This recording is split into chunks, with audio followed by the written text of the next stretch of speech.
السلام علیکم محترم عزتمنو قدرمنو مسلمانانو ورونو امید لرم چې جوړ او روغ به یاست او د صحت جامې به مې پر تن باندې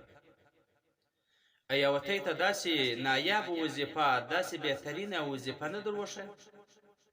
چې د هغه په زراعت سره په کور کې برکت راشي، په مال کې برکت راشي، په اولاد کې برکت راشي او هغه اولاد هغه بچیان فرمانبرداره او تابعداره وګرځېږي، په کور کې جنجالونه ختم سي، په کور کې مینه محبت او الفت پیدا شي. بلکې ضرور به در وښیم داسې کلمات چې د هغه په ویلو سره به ستا په کور کې برکت پیدا شي، په مال کې به دې الله تعالی برکت پیدا کړي، په اولاد کې به دې الله تعالی برکت پیدا کړي، هغه بچیان باندې فرمانبرداره او تابعداره وګرځېږي، په کور کې به دې ټول جنجالونه ختم سي، په کور کې به دې مینه محبت او الفت پیدا شي. نو که چیرې څوک دا غواړي چې زما په کور کې دې دغه برکات پیدا سي، نو هغه دې دا کلمات وایي: ربنا هب لنا من ازواجنا وذرياتنا قرة اعین واجعلنا للمتقین اماما. د دې طریقه د دې وظیفې طریقه دا ده چې کله سنت کوي نوافل کوي نو فاتحیات کې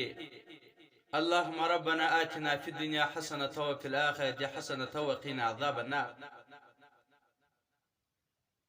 کله چې دی اللهم ربنا وویل د دې سمابات کې فورا دا کلمات ووایه، دغه دعا ووایه: ربنا هب لنا من ازواجنا وذرياتنا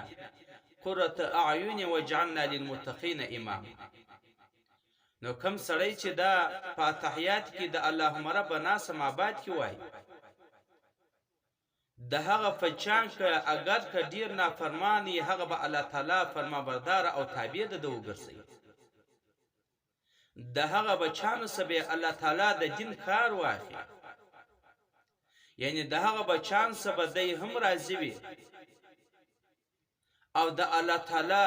رضا به هم پر موقوف، یعنی الله تعالی به هم جن راضی، د الله تعالی به په خپل لار باندې روان کی، د دین پایبند به دغه بچان جوړ شي. کچېری دا شکایت نه وي چې په رزق کې مې برکت نشته، یو شی مې نه سره رسیږي او دا کلمات وایي، الله تعالی به په رزق کې برکت واچي. په کور کې د خاوند او د ښځې جنجالونه دي یا د نور انسانانو په مابین کې په کور کې کم جنجالونه دي، ایت هغه ختمول غواړي چې هغه ختم سي، په مینه او محبت باندې الفت باندې بدل شي. نو همیشه چې د کله اللهم ربنا فتحیات کې ویل په نوافلو او په سنتو کې د اللهم ربنا سمابات کې فورا یو پیره دغه دعا ووایه، الله تعالی به ستا عیال اولاد دا فرمانبردار وګرځي، دي الله تعالی به دې په رزق کې برکت واچي، الله تعالی به دې د کور جنجالونه ټوله ختم کړي، هغه به په مینه او محبت او لطفت باندې بدل کړي.